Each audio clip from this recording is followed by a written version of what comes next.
Assalamualaikum warahmatullahi wabarakatuh.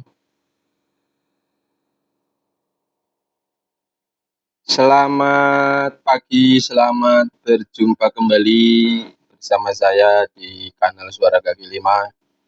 Mudah-mudahan semua sehat ya, karena ini adalah suaranya kaki lima, suaranya orang-orang kecil. Orang-orang kecil itu eh, harus selalu sehat, tidak boleh sakit. Karena kalau sakit ragatane gede gitu. Jadi hukumnya orang kecil untuk sehat itu wajib. Kalau sakit haram. Oke, teman-teman, pada kesempatan kali ini sebenarnya ini saya ingin bahas satu video dari videonya Nur Sukik yang waktu itu eh, ikut di acara Kiai News, acaranya Aiman Wicaksono di Rakyat Bersuara. Ada sebagian penggalan video ini nih. Nah, perhatikan ya. Oke, jadi Pak Andi, saya tidak pernah mengusir jamaah saya dari masjid. Kalau tidak dukung Jokowi silahkan keluar. Monggo dicari videonya, kalau ada diviralkan aja. Saya tidak pernah. Dan saya haram hukumnya membenci orang. Agama saya melarang. Ganti apa iki kira-kira? Ganti presiden. Iki ndek masjid iki ganti presiden kira-kira. Siapa sing kate milih Jokowi angkat tangan? Leono sing milih Jokowi metu teko masjid iki. Ya, sudah dilihat kan videonya. Jadi sebenarnya banyak banget video-video Suki Nur yang kontroversial gitu. Di antaranya kalau dulu itu itu sering mubahalah tentang tentang Jokowi yang waktu itu masih jadi presiden dan seterusnya dan seterusnya. Saya juga enggak paham itu kepentingan mubahalahnya itu apa. Yang jelas dia melakukan itu jelasnya dia ingin menarik simpati orang yang mendengarnya, yang melihat video tersebut untuk menguatkan argumentasinya supaya supaya argumentasinya itu dinilai kuat gitu, dinilai benar-benar jujur gitu, dinilai benar-benar itu benar gitu argumentasinya atau statement-statementnya. Karena apa? Karena menurut dia, nah, dia bisa mempengaruhi orang-orang itu, mempengaruhi para penggemarnya itu. Kalau dia sudah disumpah di atas Al-Quran, maka itu bukan hal yang main-main gitu kan. Makanya untuk memperkuat itu dilakukanlah dia mubahalah walaupun dia cuma sendirian sambil mengumpat-ngumpat dan seterusnya. Nah, ini salah satu di antara penceramah yang model kayak gini ya. Walaupun saya nggak tahu latar belakangnya, banyak yang meragukan latar belakang Suki Nur itu seorang yang punya pemahaman agama yang dalam atau tidak. Katanya sih background-nya bukan seorang sebelumnya itu nggak pernah belajar agama di mana, mungkin ya belajar agama tapi dari media sosial saja. Hanya saja dia punya kemampuan untuk berretorika dan seterusnya dan seterusnya. Kemudian apa namanya, retorika-retorikanya, kalimat-kalimatnya, narasi-narasinya itu kebetulan cocok sesuai dengan rival politiknya yang waktu itu Joko Widodo, sehingga oleh rival politiknya Joko Widodo yaitu sayap kanan garis keras waktu itu kemudian mungkin dimanfaatkan, dan Suki Nur juga ya oke-oke saja karena di situ kan dia bisa mencari nafkah di situ. Karena setiap orasi, setiap ceramah semua itu kan menghasilkan apa namanya, bisa memenuhi kebutuhan hidupnya secara finansial mungkin ya seperti itu. Sehingga kayak Suki Nur ini ya apa namanya, ibaratnya ya memang apa namanya, kehidupannya ada di situ gitu. Jadi untuk lepas dari lingkaran itu ya mungkin dia eman-eman gitu, dia sayang gitu. Seandainya dia lepas dari lingkaran itu kan dia mungkin tidak bisa makan gitu. Misalnya misalnya dia berhenti menghujat, dia berhenti memaki-maki, ceramahnya itu kok adem-adem, lempeng-lempeng gitu ceramahnya. Itu saya yakin mungkin ndak laku di kalangan mereka gitu.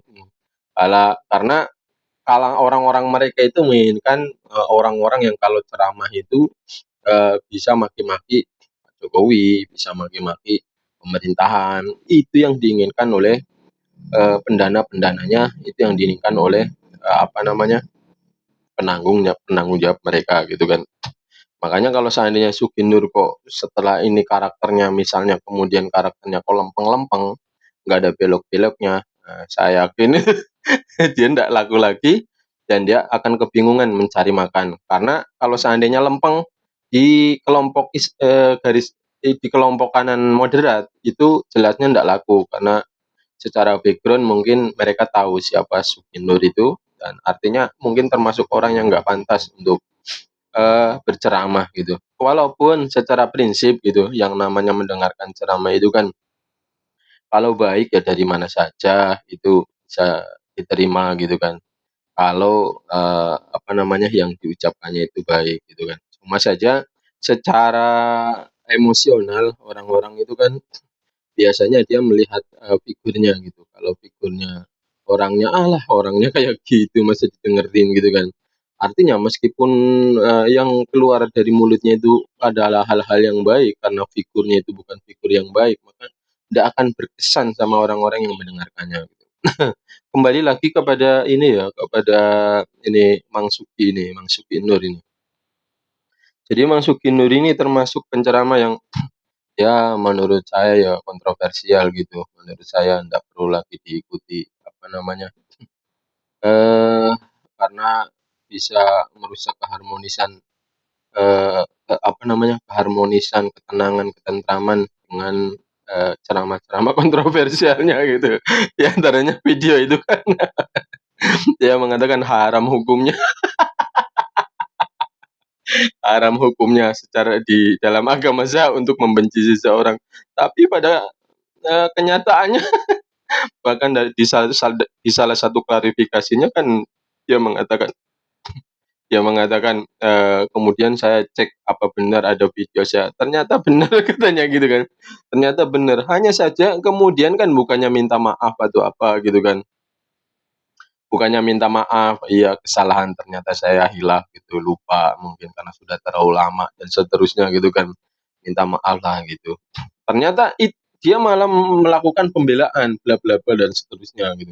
Ini kan model orang-orang yang memang, secara apa namanya, model orang-orang eee, yang apa namanya, secara perform itu apa sih namanya ya, kok ngomongnya angel, orang-orang yang secara karakter itu ingin dinilai orang itu tidak punya kesalahan sama sekali, meskipun secara jelas-jelas di hadapan mata, didengar, itu satu kesalahan gitu.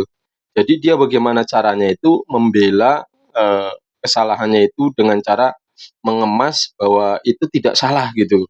Nah, orang-orang seperti ini dan biasanya orang-orang seperti ini dia punya punya penyakit dalam hati itu kedengkian terhadap seseorang gitu kan.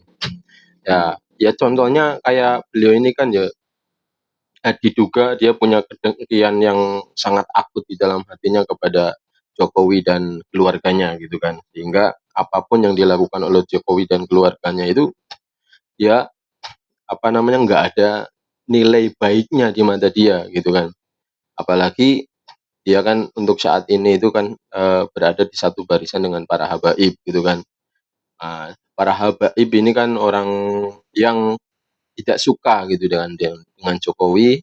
Yang pertama tidak suka dengan Jokowi karena jelasnya dulu masih orang-orang ini masih menyimpan dendam lah jelasnya. Kenapa dendam? Karena salah satu organisasinya yaitu FPI itu dibubarkan di zamannya Jokowi, kemudian termasuk yang satu afiliasi, mungkin bukan afiliasi tapi satu arah gitu kan, satu warna dengan FPI itu HTI juga, dibubarkan oleh Joko Widodo waktu itu kan sehingga, ini kan, kelompok ini kan akhirnya bersatu, sama-sama menyerang Joko Widodo sampai sekarang dan Gus Nur itu termasuk orang-orang yang berada di barisan itu, gitu kan.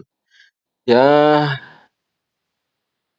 gimana ya, artinya Gus Nur itu ya memang dia hidup dari cara yang seperti itu, gitu. Sehingga gimana ya, kalau menurut saya ini mah menurut saya, orang bodoh gitu kan, menurut saya.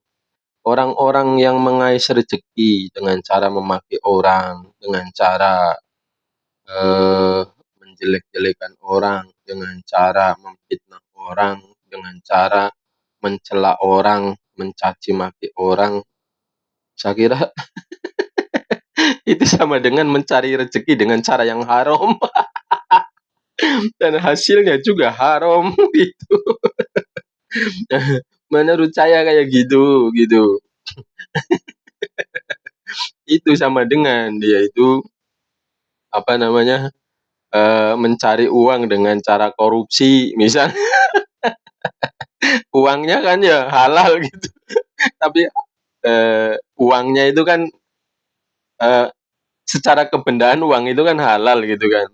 Cuma karena caranya itu, didapatkan dengan cara korupsi, maka jadinya haram menggunakannya nih, haram memilikinya, haram menggunakannya, dan kalau digunakan ini akan menjadikan artinya ya malapetaka secara moral itu ya dosa di hadapan Tuhan gitu, bagi orang yang punya keyakinan kepada Tuhan.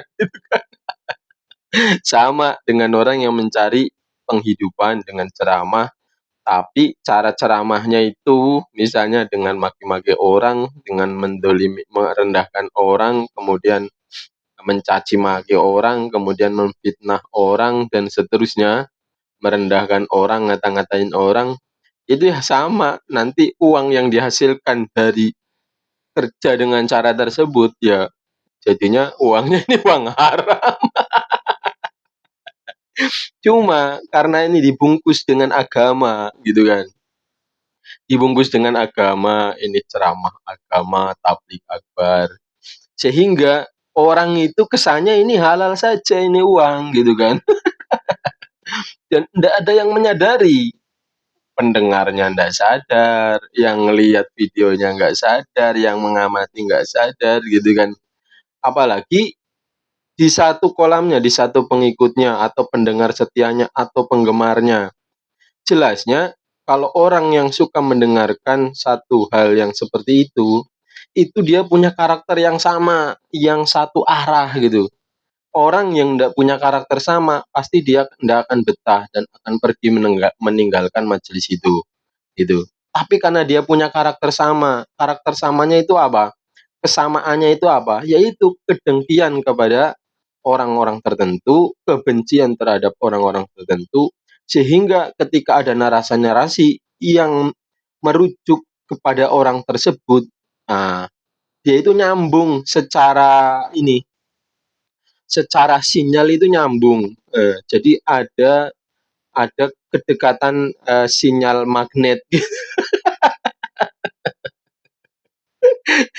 sehingga saling merekat gitu. Kalau saling merekat jadinya kuat gitu.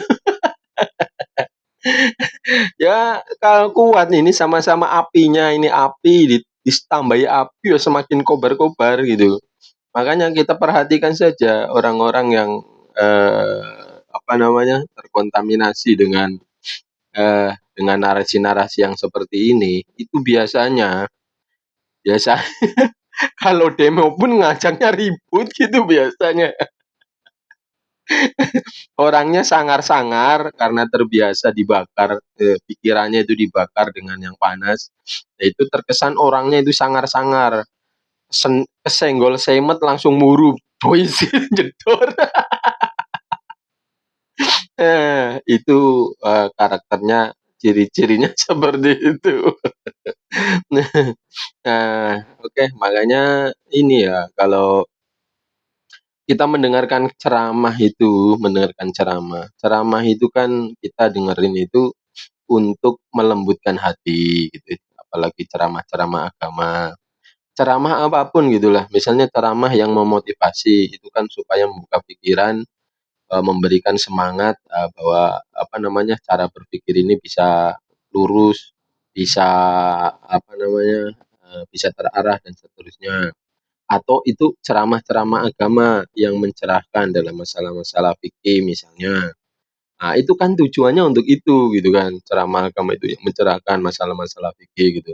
Ceramah agama itu bukan yang, membangkitkan semangat untuk misalnya membangkitkan semangat untuk apa namanya, untuk, berbuat anarkis, bukan, dengan cara maki-maki orang, eee, kecuali, memang situasinya mungkin pada zaman penjajahan Belanda lah misalnya. Yang memang dibutuhkan itu narasi-narasi untuk membakar semangat, untuk sama-sama berjuang mengusir penjajahan, itu misalnya gitu kan. Tapi ini kan bangsa ini adem-adem saja gitu kan, adem-adem saja. Ya kalau pemerintah misalnya ada yang sedikit, ndak cocok dengan dia, kebijakannya ya bisa saja pemerintah manapun misalnya, siapa yang jadi pemerintahan gitu kan. Pastilah, ada ketidakcocokan itu kan biasa, selagi itu kebijakan itu adalah cara dia untuk memajukan negeri ini misalnya, gitu kan. Itu kan misalnya kayak gini, kita itu kan punya argumen sendiri-sendiri ya, misalnya, "Untuk memajukan negeri ini kan caranya harus begini dan begini." "Oh enggak, kalau menurut saya harus begini." Ini kan ada perbedaan seperti ini kan biasa saja itu. Artinya untuk mencari solusi itu, orang itu punya cara sendiri-sendiri, dan kita tidak bisa membenarkan bahwa solusi yang kita miliki ini yang paling benar gitu. Kita tidak bisa menganggap seperti itu. Nah, makanya kalau seandainya pemerintah yang sekarang itu menggunakan solusinya versi dia gitu, ya silakan saja, bisa mengatasi ndak solusi yang dia gunakan itu. Nanti kalau sudah ndak bisa mengatasi, ya ada kemungkinan kan bisa mengadopsi solusi-solusi yang kita sampaikan itu, "Ini loh solusi saya begini, cara mengurus negara," gitu kan. Itu, oke, jadi seperti itu ya. Jadi ya kalau menurut saya, kalau mau ngundang orang untuk mengaji, untuk memberikan pencerahan gitu, cari ustadz-ustadz yang lebih mumpuni dalam hal, kemampuan pemahaman fikih, pemahaman agama, pemahaman tafsir Al-Quran dan seterusnya. Cari orang-orang yang seperti itu yang kemudian orang-orang yang dalam bernarasi itu narasinya itu enggak melenceng-melenceng, enggak bengkok-bengkok, enggak tereng-tereng. Enggak usah itu penceramah-penceramah yang narasinya itu maki-maki orang, menghina-menghina orang, sudah enggak usah enggak usah diberi panggung lagi. Kenapa? Karena kalau kita mendengarkan dia lama-lama itu terpengaruh hatinya. Kalau udah terpengaruh hatinya, nanti itu kerasnya sama, kedengkiannya sama dengan penceramahnya tadi itu. Oke, sampai di sini saja ya. Mudah-mudahan bangsa ini, negeri ini tetap menjadi negeri yang utuh, aman, damai, sejahtera, sentosa sampai hari kiamat dan dimunculkan pemimpin-pemimpin yang adil dan amanah gitu kan. Semoga negeri ini dilindungi dari orang-orang yang hendak melakukan kekacauan, yang ingin menghancurkan negeri ini, dan orang-orang yang seperti tersebut itu semoga ditendang oleh Allah ke laut sana biar tinggal di tengah laut bersama Nyai Roro Kidul. Oke, sekian saja. Assalamualaikum warahmatullahi wabarakatuh.